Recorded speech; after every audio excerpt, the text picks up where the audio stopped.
Well, haq is never working for Dajjal. There's only batil that is working for Dajjal. Haq is distinct from batil. There is no confusion. What is batil? What is batil? Batil is something that clearly it displeases Allah subhanahu wa ta'ala.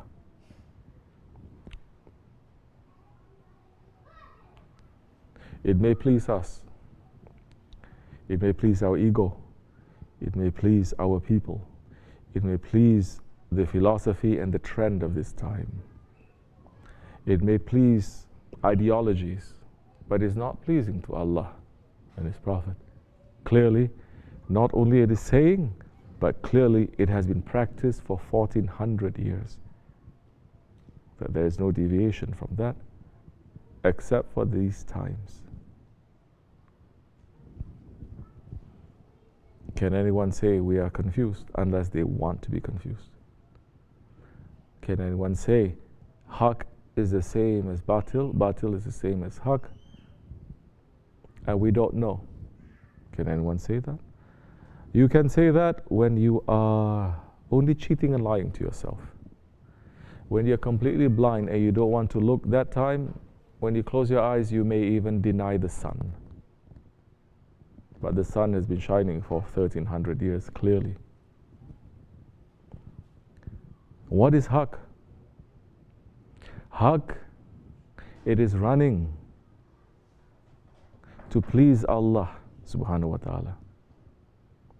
It is running to love what Allah loves and to leave what Allah leaves.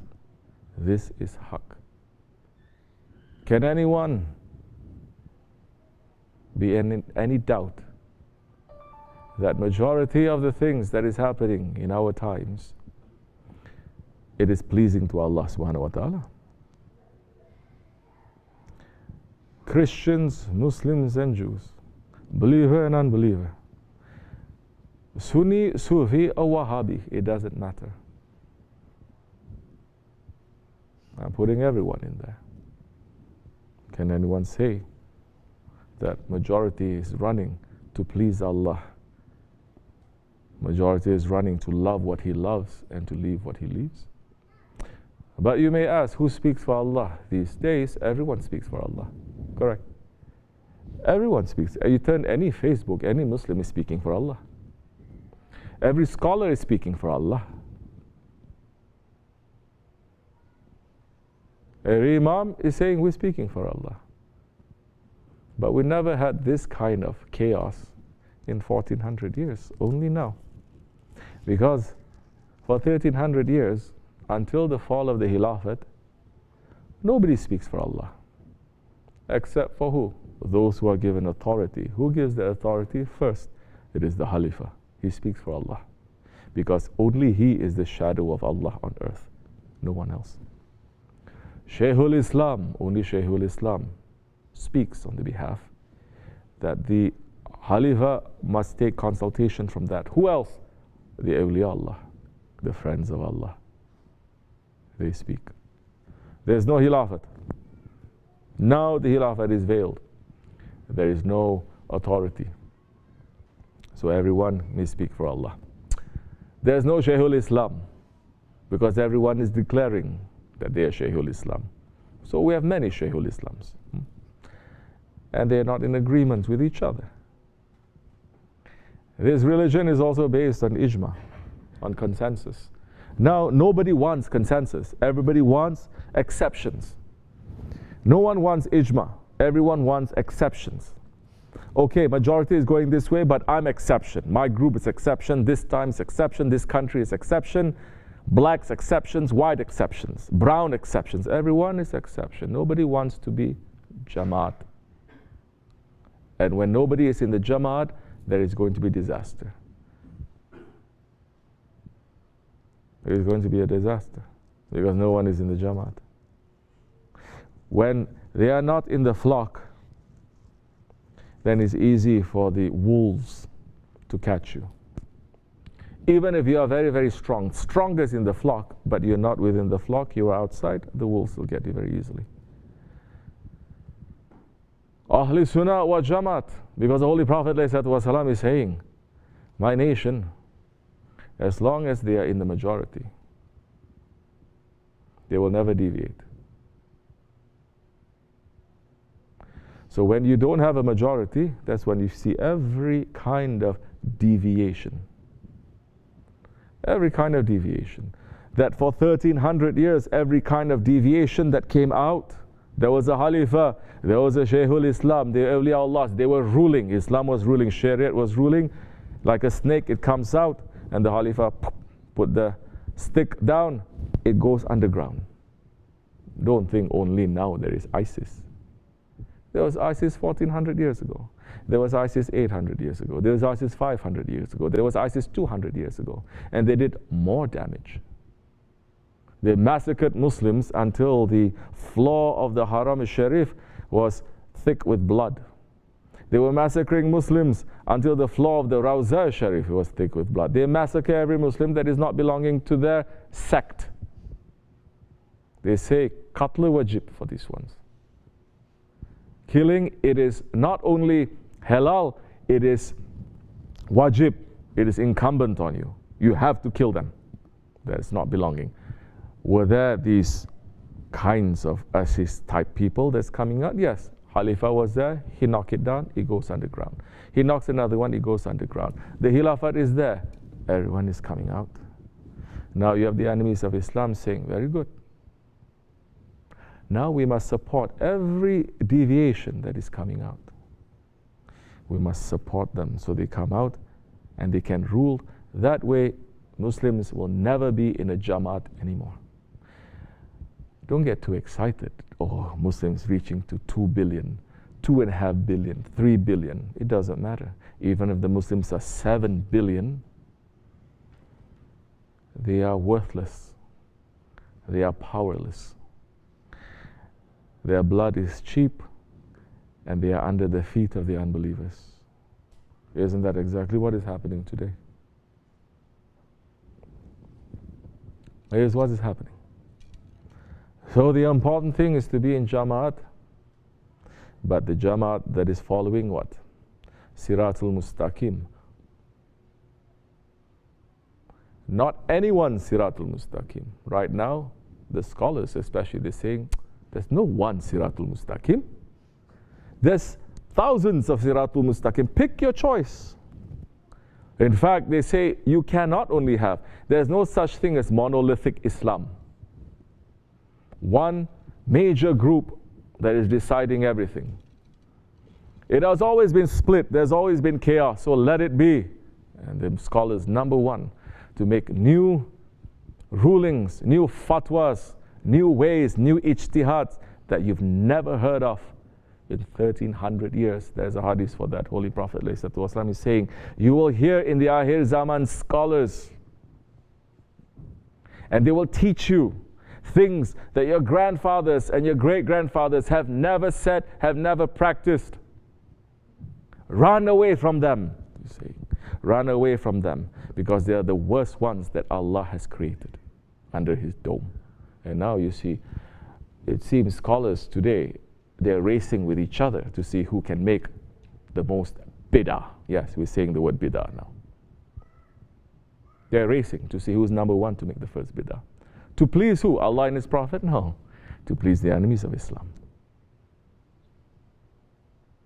To please the West. There must be reformation in Islam, they're saying. They're already doing it. Those calling themselves Ahli Sunnah, those calling themselves followers of Shaykhul Islams, they are the first, number one, making a bid'ah. Oh, forget about those ones claiming other things. So nobody likes us too much, because we're old school. We're following slowly, patiently, the way of the awliya Allah, the way of our Shaykh that has been handed down for 1400 years, not looking right, not looking left, just keep on ahead. And we want to die in this way. It doesn't matter to us if the whole world follows or nobody follows us. It doesn't matter. Because we're not here to please the world. We're here to please Allah subhanahu wa ta'ala. And Allah's pleasure and Allah's displeasure is not according to how you feel inside. Because Allah subhanahu wa ta'ala, He has selected people who represent Him. Otherwise, everyone is going to say, no, I am the representative of Allah. This is exactly what is happening. Everyone speaks for Allah now. Isn't everyone then claiming to be His representative? Everyone's claiming to be His Khalifa.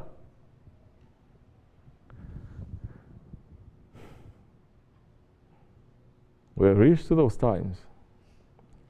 And there are still people of Haqq who are fighting against this battle. There may be a small group. Maybe their words is not reaching anywhere. It looks as if from these eyes nobody is listening. Just as it was 1400 years ago when one man out of a desert and just a handful of followers, majority of them, they are poor and they are powerless. And he is sending warning and he's sending invitation because he is what? He is the one who warns and he gives good news. To who? To the superpowers.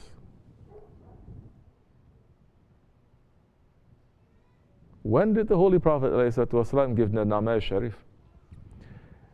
When he defeated everyone, all the kufur, and he's sitting there in Mecca with the conquest of Mecca? No. When? When he just entered into Medina, correct? Maybe even earlier. But not even the people in Medina, the people in Mecca, they take him for serious. They say, what is he going to do? We have nothing. Only have a few people.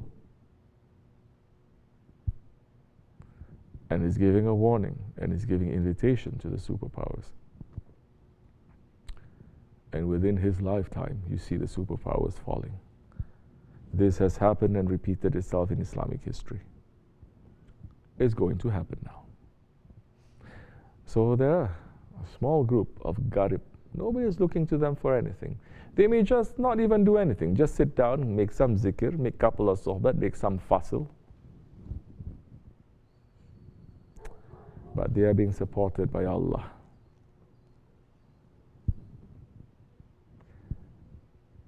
We are not running for any position. We are running to enter into that list today. Today, we are fought against batil. Today, we are standing up for haqq. Today, again, we are renewing our faith to say we are not with Dajjal, we are with Mahdi alayhi salam. We are here to hold on strongly to the Shariat and hold on strongly to the Tariqat and to step in our ego. So, before anything happens, it is going to be completely dark. It will seem like there is no hope at all. Complete darkness. That's the time Mahdi alayhi salam is going to come. Other things, specifics that awliya Allah from time to time they may give, like I said before, you're reading that secret, quote unquote secret, because nowadays secret is so cheap. People giving secrets on Facebook. People giving secrets on internet. You think it's worth something? You think it's worth something? You can read those secret hadiths. Enemies of Islam are also watching it. Dajjal is also watching it. You think they're not going to come to conclusion, same way you are? So there is something else that is in there. Correct? There is something else that is in there. May Allah keep us in clarity to know what is haqq and what is batil. We are following tightly our Shaykh. He is Shaykh Mawlana's Khalifa. We are not. We never claim to be his Khalifa. We never even claim to be his murids. We are the murids of Sahibul Saif. Definitely, inshallah Rahman, We're going to stay in His way until we pass. Those who wants to come, you're welcome. Those who want to leave, goodbye to you. Al-Fatiha. Amin. Assalamu alaikum wa rahmatullah.